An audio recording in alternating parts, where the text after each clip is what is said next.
Hi students, welcome to Neet Optics. நம்ம இந்த வீடியோவில் என்ன பார்க்க போகிறோம் அப்படின்னா Tamil Nadu MBBS counselling 2023க்கான document requirements தான் பார்க்க போகிறோம்.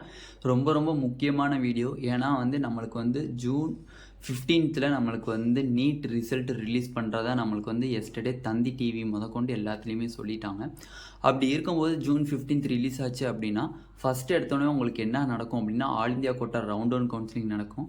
செகண்ட் என்ன நடக்கும்னு பார்த்தீங்கன்னா ஸ்டேட் கோட்டாவோடைய ரவுண்ட் ஒன் கவுன்சிலிங் நடக்கும். இந்த நம்ம தமிழ்நாடு மட்டும் இல்லை, எல்லா ஸ்டேட்டில் இருக்கக்கூடிய ரவுண்ட் ஒன் கவுன்சிலிங் எப்போ தான் நடக்கும்? All India quota round one counselling finish ஆனதுக்கப்புறம் தான் நடக்கும். ஓகேவா? இப்போ எந்தெந்த டாக்குமெண்ட்ஸ் ரொம்ப முக்கியம், இதில் இருக்கிறத டீட்டெயில்டாக நம்ம எக்ஸ்பிளைன் பண்ண போகிறோம். வாங்க வீடியோக்குள்ளே போகிறதுக்கு முன்னாடி நம்மளோட நீட் ஆப்பர்ட்ரிக் சேனலை சப்ஸ்கிரைப் பண்ணிக்கோங்க. கூடவே இருக்கக்கூடிய பெல் பட்டனை கிளிக் பண்ணிக்கோங்க. அப்போ தான் நம்ம போடக்கூடிய வீடியோ உங்கள் நோட்டிஃபிகேஷனாக வரும். வாங்க வீடியோக்குள்ளே போகலாம். ஃபர்ஸ்ட் ஆஃப் ஆல் பார்த்தீங்க அப்படின்னா நம்ம தமிழ்நாடு எம்பிபிஎஸ் கவுன்சிலிங் 2023 ஓகேவா? இப்போ நம்மளுக்கு ரிசல்ட் ரிலீஸ் பண்ணிட்டாங்க அப்படின்னா ஆல் இந்தியா கோட்டாவினுடைய ரெஜிஸ்ட்ரேஷன் போகும். அந்த ரெஜிஸ்ட்ரேஷன்லேருந்து கவுன்சிலிங் முடிகிறதுக்குள்ளே நம்ம தமிழ்நாட்டில் இருக்கக்கூடிய ரவுண்ட் ஒன் கவுன்சிலிங்கான ரெஜிஸ்ட்ரேஷன் ஸ்டார்ட் ஆகிடும். பட் ரவுண்ட் ஒன் கவுன்சிலிங் நடக்காது, ரெஜிஸ்ட்ரேஷன் மட்டும் ஸ்டார்ட் ஆகிடும். அப்போ அந்த ரெஜிஸ்ட்ரேஷனில் நீங்கள் என்ன பண்ணுவீங்க அப்படின்னா உங்களோட 500 rupees அண்ட் 30,000 rupeesன்னு சொல்லுவீங்க. 500 rupees for government medical college, 30,000ங்கிறத செல்ஃப் ஃபினான்சிங் காலேஜ்னு சொல்லி சாய்ஸ் ஃபில்லாம் பண்ணுவீங்க. ஓகேவா? அதுதான் ரவுண்ட் ஒன் கவுன்சிலிங் சொல்கிறது. ஓகேவா? அதுக்கு முன்னாடி தான் நடக்கிறது என்னது? ரெஜிஸ்ட்ரேஷன். இப்போ அதில் என்னென்ன டாக்குமெண்ட்ஸ் தேவை? நார்மலாக பார்த்தீங்க அப்படின்னா நீட் 2023க்கான அட்மிட் கார்டு. நீங்கள் இப்போ நீட் 2023 May 7 எழுதிருக்கீங்க, அதனுடைய ஹால் டிக்கெட்டை தான் சொல்கிறாங்க அட்மிட் கார்டுன்ட்டு. ஓகேவா? அந்த அட்மிட் கார்டை கண்டிப்பாக நீங்கள் ஒரு 3 copies நீங்கள் எக்ஸ்ட்ரா எடுத்து வச்சுக்கணும். ஓகேவா? பட் இங்கே அட்மிட் கார்டை அட்டாச் பண்ணணுமானே அப்படின்னா சாஃப்ட் காப்பி ஹார்ட் காப்பி அனுப்பணுமானேன்னு கேட்டால் ஹார்ட் காப்பிலாம் அனுப்ப தேவை கிடையாது. ஓகேவா? ஸ்கேன் பண்ணிக்குவாங்க. பட் உங்களுக்கு சீட்டு கிடைக்குது அப்படின்னா காலேஜஸில் போய் கிட்டத்தட்ட உங்களுக்கு 3 to 5 காப்பீஸ் உங்களுக்கு அட்மிட் கார்டு கேட்பாங்க. ஓகேவா? நிறைய அதுக்கு தேவைப்படும். அதனால கிட்டத்தட்ட என்னை பொறுத்தவரையும் நல்லா சேஃபாக இருக்கணும் அப்படின்னோம்னா ஒரு 7 காப்பீஸ் கிட்ட நீங்கள் ஜெராக்ஸ் போட்டு வச்சுக்கோங்க, பிரிண்ட் அவுட் எடுத்து வச்சுக்கோங்க ஃபார் கலர் ஜெராக்ஸ். ஓகேவா? Next score card. ஸ்கோர் கார்டுங்கிறது என்னது? இப்போ உங்களுக்கு ஜூன் 15th ரிலீஸ் ஆயிரும் mark, NEET score mark release ஆயிடுச்சு அப்படின்னா அந்த ஸ்கோர் என்ன இதில் வந்திருக்கு அப்படிங்கிறத அவங்க சொல்லுவாங்க. அந்த இதை ஒரு பிரிண்டாகவே தந்துடுவாங்க. உங்களோட அப்ளிகேஷன் நம்பர் அண்டு பாஸ்வேர்டு யாச்சும் இல்லைனா டேட்டா பர்த் யாச்சும் போட்டிங்க அப்படின்னா உங்களுக்கு ஸ்கோர் கார்டு ரிலீஸ் ஆகிடும். அதில் நீங்கள் எத்தனை மார்க் அப்படின்ட்டு இருக்கும். அந்த ஸ்கோர் கார்டையும் கிட்டத்தட்ட 5 காப்பீஸ் கிட்ட பிரிண்ட் எடுத்து வச்சுக்கோங்க. பட் ரெஜிஸ்ட்ரேஷன் அப்போ உங்களுக்கு வெறும் ஸ்கேன் மட்டும் தான் பண்ணுவாங்க. பட் உங்களுக்கு சீட் அலாட் ஆயிடுச்சு அப்படின்னா அந்தந்த காலேஜில் போய் கிட்டத்தட்ட 5 காப்பீஸ் கிட்ட அவங்க வாங்கிக்குவாங்க. பிரிண்ட் அவுட் எடுத்தது நீங்கள் வாங்கிக்குவாங்க. வாங்கி நிறைய அதில் ப்ரொசீஜர் நடக்கும். அதனால தான் சொல்கிறேன் அசால்ட்டாக இருக்காதீங்க. எப்போ வேணால் அட்மிட் கார்டை க்ளோஸ் பண்ணிடுவாங்க. அதனால இதில் ஒரு 5 காப்பீஸ் அதில் ஒரு 5 காப்பீஸ்ன்னு போட்டு வச்சுக்கோங்க. அது மட்டும் இல்லை, இந்த அட்மிட் கார்டையும் இந்த ஸ்கோர் கார்டையும் பிடிஎஃபாக நீங்கள் உங்கள் ஃபோனில் டவுன்லோட் பண்ணி வச்சுக்கோங்க. ஓகேவா? Next 10th 11th 12th mark sheet. ஓகேவா?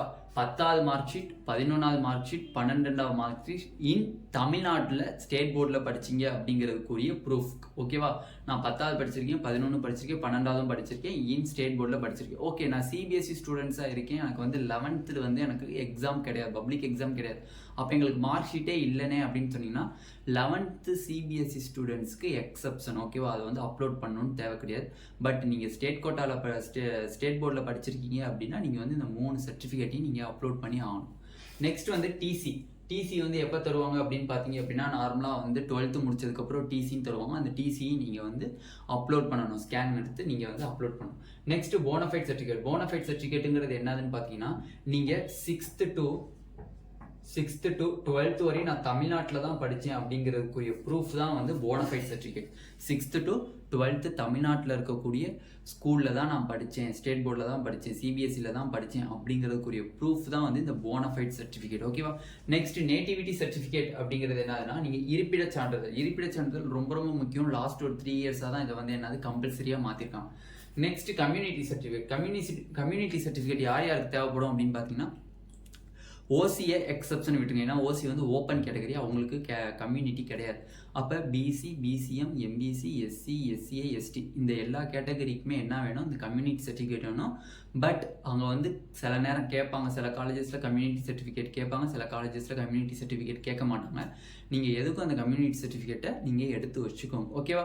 நெக்ஸ்ட்டு பிரெத் சர்டிஃபிகேட், உங்களோட பிறப்பிட சான்றிதழ். ஓகேவா? பிறப்பிட சான்றிதழ்னா நீங்கள் எப்போ பிறந்தீங்க அப்படின்னு சொல்லி பிரெத் சர்டிஃபிகேட் இருக்கும், அந்த பிரெத் சர்டிஃபிகேட்டையும் எடுத்து வச்சுக்கோங்க.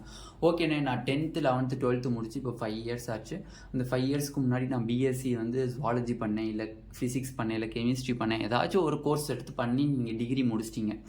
ஓகேவா? 3 years கோர்ஸ் முடிச்சிட்டிங்க. இப்போ நான் என்னென்ன பண்ணேன் அப்படின்னு கேட்டால் 10th 11th 12th மார்க் சீட்டுக்கு பதிலாக உங்களோட அந்த ஈக்குவலண்ட் சர்டிஃபிகேட்டுன்னு சொல்லுவாங்க. அந்த ஈக்குவலண்ட் சர்டிஃபிகேட்டுங்கிறது என்னது, உங்களோட டிகிரி சர்டிஃபிகேட்டை நீங்கள் அப்லோட் பண்ணிக்கலாம். டிகிரி சர்டிஃபிகேட்டை நீங்கள் அப்லோட் பண்ணிக்கலாம். அதே மாதிரி டிசி என்கிட்ட இல்லைனே, நான் வந்து டிகிரி முடிச்சிட்டேன் அப்படின்னா நீங்கள் காலேஜை விட்டு வெளியில் வரும்போது உங்களுக்கு அவங்க ஒரு சர்டிஃபிகேட் தருவாங்க, ட்ரான்ஸ்ஃபர் சர்டிஃபிகேட் மாதிரி. அந்த சர்டிஃபிகேட்டை நீங்கள் வந்து அப்லோட் பண்ணிக்கலாம். ஓகேவா? என்கிட்ட இல்லைங்கிறதுக்காண்டி அப்லோட் பண்ணாமல் விட தேவையில்லை. நான் வந்து டிகிரி படிச்சுட்ருக்கேன், டிகிரி முடிச்சிட்டேன் அப்படிங்கிறவங்க அந்த டிகிரி சர்டிஃபிகேட்டை அப்லோட் பண்ணலாம். டிகிரி சர்டிஃபிகேட்டை முடிச்சுட்டு வெளில நீங்கள் காலேஜ் விட்டு வெளில வரும்போது ஒரு ட்ரான்ஸ்ஃபர் சர்டிஃபிகேட் மாதிரி தருவாங்க. அந்த சர்டிஃபிகேட்டை நீங்கள் வந்து எங்கே அப்லோட் பண்ணலாம், இங்கே தமிழ்நாடு எம்பிபிஎஸ் கவுன்சிலிங் அந்த டாக்குமெண்ட்ஸில் நீங்கள் அப்லோட் பண்ணிக்கலாம். ஓகேவா? Next பேரண்ட்னுடைய certificate. பேரண்ட்டுக்கு என்னென்ன முக்கியமான சர்டிஃபிகேட் அப்படிங்கிறது தான் இந்த பேரண்ட்டில் பார்த்தீங்க அப்படின்னா டிசி, பேரண்ட்ஸ்னுடைய டிசி, போத்து அப்பா அம்மா. ஓகேவா? அப்பா அம்மாவோடது தேவை கிடையாது. ஓகேவா? அப்பா அம்மா 2 பேர்த்தினுடைய டிசியும் வேணுமானா தேவை கிடையாது. ஒன்று அப்பாவோடதை சப்மிட் பண்ணலாம், ஒன்று அம்மாவோடதை சப்மிட் பண்ணலாம். ஆனால் இன்னொன்று நல்லா புரிஞ்சுக்கோங்க, டிசி என்கிட்ட அப்பாட்ட இருக்குது அம்மாட்ட இல்லை அப்படின்னா இங்கே வரக்கூடிய எல்லாத்தையுமே அப்பாவோடதாவே சப்மிட் பண்ணிடுங்க. இல்லைண்ணே எனக்கு டிசிங்கிறது எங்கள் அப்பாட்ட கிடையாது, எங்கள் அம்மாட்ட மட்டும்தான் இருக்குது அப்படின்னு சொல்கிறவங்க இங்கே வரக்கூடிய எல்லா சர்டிஃபிகேட்டையும் அம்மா பேர்லேயே நீங்கள் சப்மிட் பண்ணிங்க அப்படின்னா எந்த ஒரு கன்ஃபியூஷனும் வராது. இல்லை நான் குழப்பி அப்பாவோடது கொஞ்சம் அம்மாவோடது கொஞ்சம் அப்பாவோடது கொஞ்சம்னு பண்ணிங்க அப்படின்னா உங்களுக்கு வந்து அங்கே போய் அங்கே வந்து உங்கள் கொஷின்ஸ் கேட்டே உங்களை கன்ஃபியூஸ் பண்ணிடுவாங்க. ஓகேவா? அப்போ டிசி எடுக்கிறீங்க அப்படின்னா ஒன்று அப்பாவோடதை சப்மிட் பண்ணுங்கள், இல்லை அம்மாவோட சப்மிட் பண்ணுங்கள். டிசி இருக்கலாம், டிசி இல்லைனே அப்படிங்கிறவங்க எஸ்எல்எல்சி மார்க் ஷீட் இருக்கலாம். எஸ்எல்எல்சி மார்க் ஷீட் இல்லாதவங்க பியூசிங்கிறது அந்த காலத்தில் மீன்ஸ் 1090 படிச்சிருக்கவங்களுக்குலாம் பியூசி தான், 12th கிடையாதுன்னு சொல்ல மாட்டாங்க. ஓகேவா? பியூசின்னு சொல்லுவாங்க. அந்த பியூசி சர்டிஃபிகேட்டை நீங்கள் அப்லோட் பண்ணலாம். அப்படி இல்லைனா ஹச்எஸ்சியை நீங்கள் அப்லோட் பண்ணலாம். ஓகேவா? நான் இல்லிட்ரேட் சர்டிஃபிகேட்டுங்கிறவங்க யார், என்கிட்ட டிசியும் இல்லை, 10th மார்க் ஷீட்டும் இல்லை, 11th mark sheet and 12th mark ஷீட்டும் இல்லை, இப்போ நான் படிச்சுட்டு இருக்க 12th மார்க் ஷீட் எதுவுமே என்கிட்ட இல்லை அப்படிங்கிறவங்க, அப்பா அம்மா கையில் எந்த ஒரு சர்டிஃபிகேட் இல்லை, அப்பா படிக்காதவங்க அப்படின்னு சொன்னீங்கன்னா நான் இல்லிட்ரேட்டுன்னு சொல்லுவாங்க. நான் இல்லிட்ரேட் ஸ்டூடெண்ட்ஸ்க்கு வந்து ஃபஸ்ட்டு கிராஜுவேட் சர்டிஃபிகேட்டுன்னு சொல்லுவாங்க.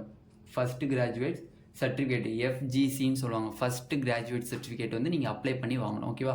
அதில் அப்பாவும் படிக்கலை அம்மாவும் படிக்கலை, 2 பேருமே வந்து நான் இல்லிட்ரேட்டாக இருக்காங்க அப்படின்னா நீங்கள் ஃபஸ்ட்டு கிராஜுவேட் சர்டிஃபிகேட் வாங்கிக்கணும், முதல் பட்டதாரி சர்டிஃபிகேட். ஓகேவா? அதில் வந்து பார்த்தீங்க அப்படின்னா ஃபஸ்ட்டு கிராஜுவேட் சர்டிஃபிகேட் பார்த்தீங்க அப்படின்னா ஃபஸ்ட்டு நீங்கள் உங்களோட ஃபஸ்ட்டு சைல்டாக இருக்கணும். ஓகேவா? ஃபஸ்ட்டு சைல்டாக நான் தானே ஃபஸ்ட்டு வந்து இப்போ கிராஜுவேட்டாக ஆக போகிறேன் எங்கள் ஃபேமிலியில் அப்படின்னா நீங்கள் ஃபஸ்ட்டு கிராஜுவேட் வாங்கலாம். இல்லைண்ணே நான் செகண்ட் சைல்டு, பட் அண்ணன் வந்து ஆல்ரெடி ஃபஸ்ட்டு கிராஜுவேட் வாங்கிட்டாங்க அப்படின்னா உங்களால் ஃபஸ்ட்டு கிராஜுவேட் வாங்க முடியாது. எதனால அப்படின்னா உங்களோட அண்ணன் வந்து என்ன பண்ணிட்டாங்க, ஃபஸ்ட்டு கிராஜுவேட்ஸுக்கு நான் தான் முதல் பட்டதாரி எங்கள் குடும்பத்தில் அப்படின்னு சொல்லி அவங்க வாங்கிட்டாங்க. அவங்களுக்கு கொடுத்தனால உங்களுக்கு நீங்கள் வாங்க முடியாது. ஓகேவா? நீங்கள் தான் வந்து நீங்கள் வந்து ஃபார் எக்ஸாம்பிள் வந்து நீங்கள் வந்து இப்போ தான் மெடிக்கலுக்குள்ளே போகிறீங்க, நீங்கள் தான் உங்கள் குடும்பத்திலே ஃபஸ்ட்டு கிராஜுவேட்டாக இருக்கீங்க அப்படின்னா நீங்கள் வந்து ஃபஸ்ட்டு கிராஜுவேட் சர்டிஃபிகேட் வாங்கிக்கலாம், அப்பா அம்மா வந்து படிக்கலைன்னு சொல்லிட்டு. ஓகேவா? Next community certificate. அப்பா அம்மா எந்த கேட்டகரியில் வராங்க? ஓகேவா? அப்பா அம்மா எந்த கேட்டகரியில் வராங்க, பிசியா, எம்பிசியா, பிசிஎம்மா, எஸ்சியா, எஸ்சிஏவா, எஸ்டியான்னு சொல்லி அந்த கேட்டகரி சர்டிஃபிகேட்டாக வாங்கிக்கணும். Next Aadhaar card, driving licence, voter ID, ration card, passport. 1 2 3 4 5 இந்த 5ஐயும் நீங்கள் சப்மிட் பண்ணணும்னு தேவையில்லை. இந்த 5ல் ஏதாச்சும் ஒன்று ப்ரூஃபாக நீங்கள் வந்து டாக்குமெண்ட் அப்லோட் பண்ணிங்கன்னா போதும். ஒன்று ஆதார் கார்டு அப்லோட் பண்ணால் போதும், இல்லை டிரைவிங் லைசன்ஸ் மட்டும் அப்லோட் பண்ணால் போதும், இல்லை ஓட்டர் ஐடியும் தான் என்கிட்ட இருக்குது அப்படின்னாலும் அப்லோட் பண்ணால் போதும். ரேஷன் கார்டு மட்டும் தானே என்கிட்ட இருக்குது அப்படின்னா அதையும் அப்லோட் பண்ணால் போதும். பாஸ்போர்ட் மட்டும் தான் இருக்குது அப்படின்னா அப்லோட் பண்ணால் போதும். பட் இது ஃபுல்லாத்தையும் நீங்கள் அப்லோட் பண்ணணும்னு தேவை கிடையாது.